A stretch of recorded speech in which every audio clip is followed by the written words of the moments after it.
কি হলো? চুপ করে আছিস কেন পিপি? বল না। হ্যাঁ মা,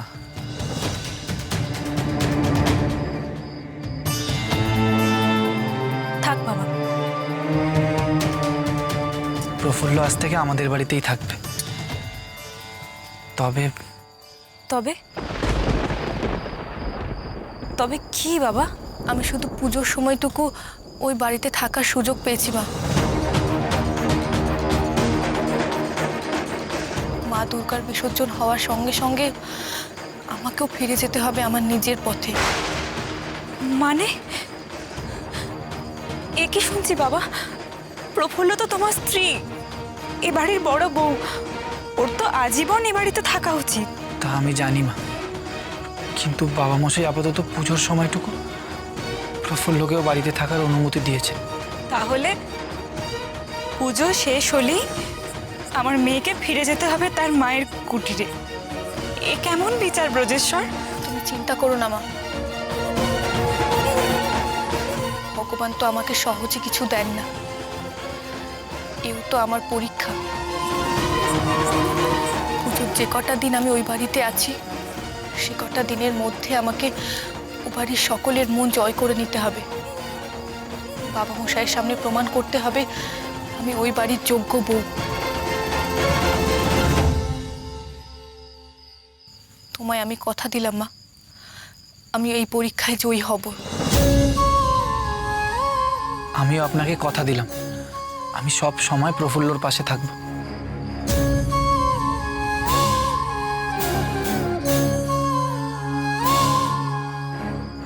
বেশ, আমার আর কিছু বলার নেই। তোমাদের আশীর্বাদ করি যেন তোমাদের লক্ষ্য পূরণ হয়। আর হ্যাঁ, আমি হয়তো রাগের মাথায় বেয়ানকে কটা কড়া কথা বলে ফেলেছি। তুই আমার হয়ে বেয়ানের কাছে ক্ষমা চেয়ে নিস পিপি। আমি আবার আসবো দশমীর পরে খোঁজ নিতে। বাবা, তুমি প্রফুল্লকে নিয়ে ঘরে ফিরে যাও, আমাকেও ঘরে যেতে হবে। কিন্তু আমি তো এখান থেকে এভাবে আপনাকে চলে যেতে দিতে পারি না। আর প্রফুল্লরও তো ইচ্ছে যে আপনি একটিবার অন্তত আমার মায়ের সঙ্গে দেখা করে মুখে অন্তত কিছু দিয়ে ফিরে যান। না না, থাক বাবা। মা, জামাই না, অন্তত ছেলে হিসেবে কি এটুকু দাবি করতে পারি না আপনার কাছে?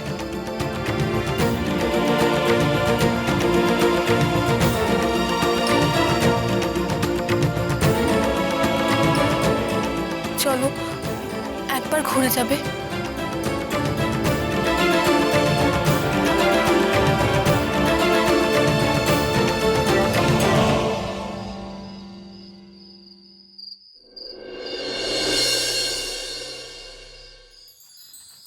কুন্দ, মুক্ত, এসব জিনিসগুলো সাগর বয়ে ঘরে ঠিক করে রেখে দিবি। আসুন, ঘরের বিছানাটা খুব ভালো করে পরিষ্কার করে দিবি, কেমন?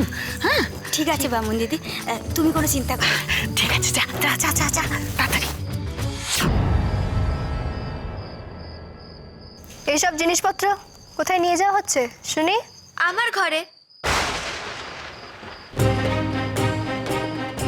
প্রফুল্ল দিদি আমার ঘরে থাকবে, তাই এই ব্যবস্থা। যাই বলিস বাপু, তুই আদিক্ষেতা দেখলে না গা জ্বলে যায়। ওই হাবাতে ঘরের মেয়েটাকে এত মান দিয়ে তোর ঘরে ঠাই দেওয়ার কি আছে শুনি? তুমি বরং একটা কাজ করো, পুজোর কটা দিন তুমি নয় প্রফুল্ল দিদির জন্য তোমার ঘরখানা ছেড়ে দাও। ওই কটা দিন নয় প্রফুল্ল দিদি তেনার ঘরণী গৃহিণী হয়ে তেনার সঙ্গে থাকো। কি বললি? একটা কথা শুনে রাখ, আমি হলাম আমার স্বামীর ঘরণী গৃহিণী, আর কেউ নয়, বুঝলি? আহা, চড়ছো কেন মেস দিদি? সে তুমি যাই বল, কাক ময়ূরের পেখম লাগালেও কিন্তু কাক কোনোদিন ময়ূর হতে পারে না।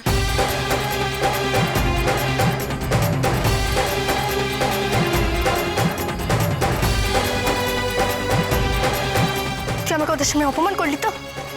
ঠিক আছে ঠিক আছে, আমিও দেখবো তোর এই প্রফুল্লর সাথে কতদিন পিরিত থাকে, আমিও দেখবো। সেই দেখো, আর আমার নাম করে এক গ্লাস ভাত বেশি খেও। চলো গো বামন দিদি। হ্যাঁ, চল চল চল চল চল চল চল চল। প্রফুল্লটাকে না সরানো অব্দি না আমার শান্তি নেই।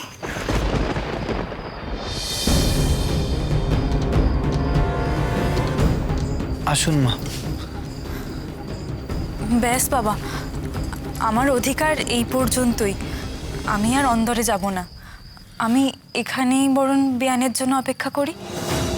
ও বাবা, উনি আবার নিজের মাটাকেও এনে জোটালো নাকি? দেখি তো কি হয়। ঠিক আছে মা, তুমি দাঁড়াও, আমরা এক্ষুনি আসছি।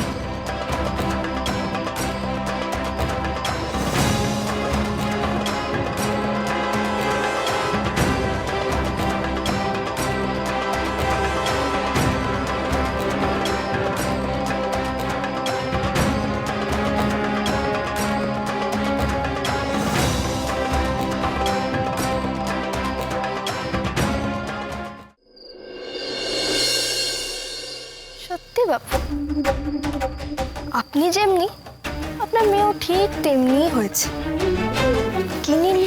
কি নির্লজ্জ বাপরে বাপ!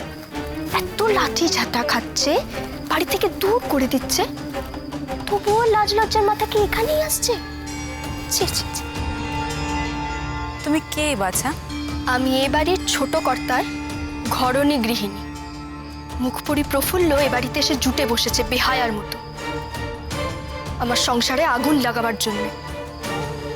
যদি মেয়ের ভালো চান তো এক্ষুনি তাকে নিয়ে এখান থেকে দূর হয়ে যান, না হলে আরো অপমান করে তাড়ানো হবে। এখনো পর্যন্ত অপমানের হয়েছেটা কি? তুমি আমার মেয়েকে কতটুকু চেনো মা? তুমি পারবে না ওকে তাড়াতে। আমার প্রফুল্ল এই কদিনেই বাড়ির সবার মন জয় করে নেবে। তাই নাকি? তো আমিও আপনাকে বলে রাখলাম, দশমীর আগে যদি আপনার মেয়েকে এ বাড়ি থেকে বিসর্জন করতে না পারি তো আমার নামও নয়নতারা।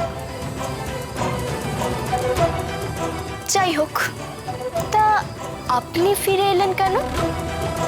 খুব খিদে পেয়েছে বুঝি? দেখি কুকুর বিড়ালের জন্য যদি কিছু এঁটো কাটা রাখা থাকে।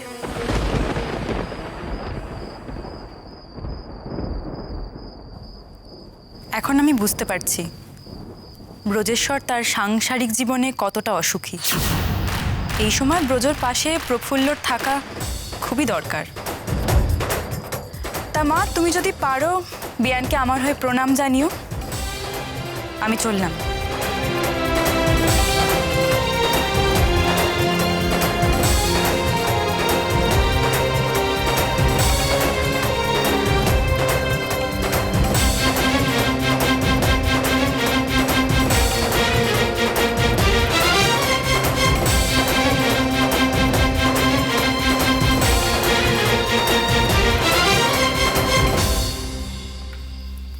কি ব্যাপার বড় বৌমা, তোমার মাকে দেখছি না, উনি কোথায় গেলেন? তুমি যে বললে আমার সঙ্গে দেখা করে তবে উনি যাবেন।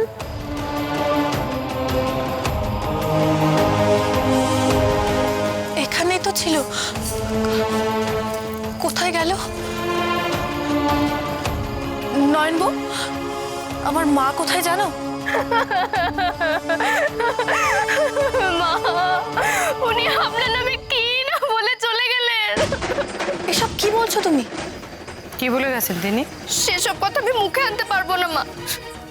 বলেছে আপনি নাকি খুব মুখোরা, আপনার ব্যবহার নাকি খুব খারাপ, আপনার মুখ দেখাও নাকি পাপ।